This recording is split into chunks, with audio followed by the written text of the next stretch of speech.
Kelihatan misterius, tidak terbuka kepada semua orang. Tampak tidak peduli namun berbahaya ketika diremehkan. Di balik bayang-bayang kehidupan, tersembunyi satu kombinasi karakter yang susah ditebak. Karakter ini tak banyak berbicara, tetapi dinginnya memiliki makna tersendiri. Karakter ini bukan sekadar sikap, tetapi bagian dari bagaimana Sang Pencipta menunjukkan bahwa tidak semua hal harus diumbar.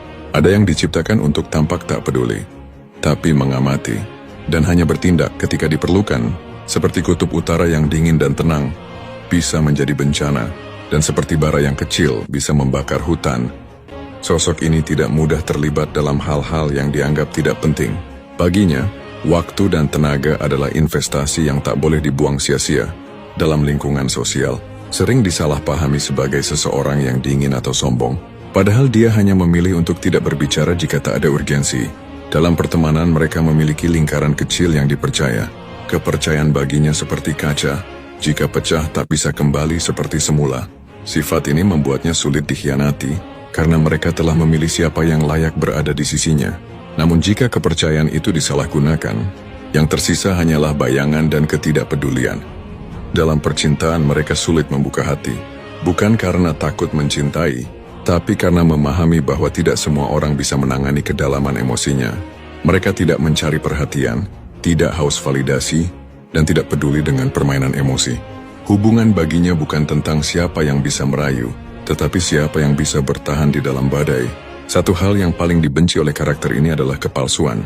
Baginya, kata-kata tanpa tindakan hanyalah debu yang tertiup angin. Janji manis tanpa bukti adalah lelucon yang tak lucu. Dalam percintaan, mereka tidak tahan dengan seseorang yang banyak bicara, tapi sedikit berbuat. Kepura-puraan cinta dalam narasi yang konyol, dan keinginan hanya untuk dimanja tanpa usaha. Karena itu yang akan membuatnya menjauh tanpa kata perpisahan. Mereka lebih memilih kesendirian daripada harus berbagi hidup dengan seseorang yang tak bisa diandalkan. Dalam hal saling menyempurnakan, pengkhianatan bagi mereka bukan sekadar kesalahan, melainkan sebuah pilihan yang dilakukan secara sadar tapi meremehkan konsekuensinya, sehingga mereka susah memberikan kesempatan kedua. Ketika dikhianati, mereka tidak akan marah dengan teriakan, tidak akan menangis dalam kesedihan, tapi akan diam. Dan dalam diam itulah hukuman terbesar diberikan. Mereka menghilang dari kehidupan orang yang mengkhianati mereka, seolah-olah tak pernah ada namamu dalam kisahnya. Namun dalam hal ini, mereka bukan merasa benar, melainkan karena memahami bahwa tidak semua orang layak untuk dipertahankan. Tidak semua luka harus diberi kesempatan untuk sembuh bersama. Dalam hal harga diri mereka paling sensitif, karena jika harga diri diinjak, cerita bisa berubah.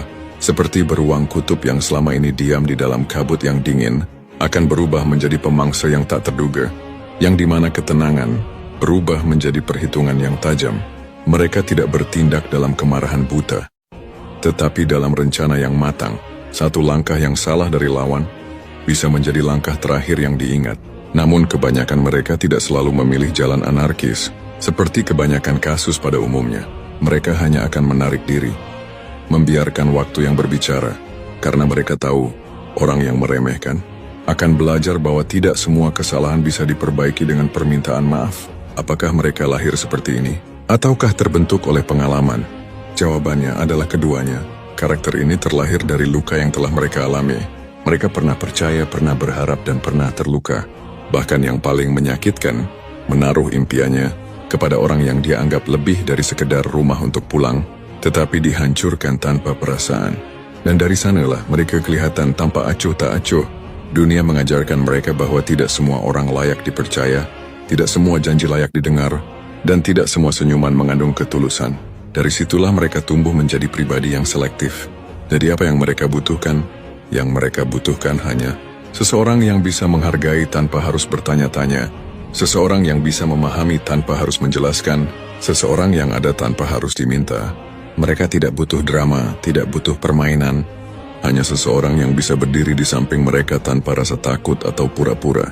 Tapi jika kamu berhasil menaklukkan dia dengan meyakinkan, bukan menyakiti, maka yang kamu dapatkan adalah sosok yang setia dalam diam, kuat dalam kesunyian, dan teguh dalam kesetiaan.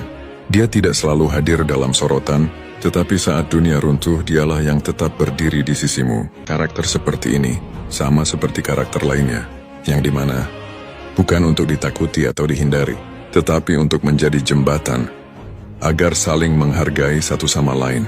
Karena pada hakikatnya, kita hidup bukan tentang siapa yang lebih kuat, tetapi bagaimana kita berdiri tanpa saling menginjak. Bukan tentang siapa yang lebih terang, tetapi bagaimana kita saling menghargai dalam perbedaan.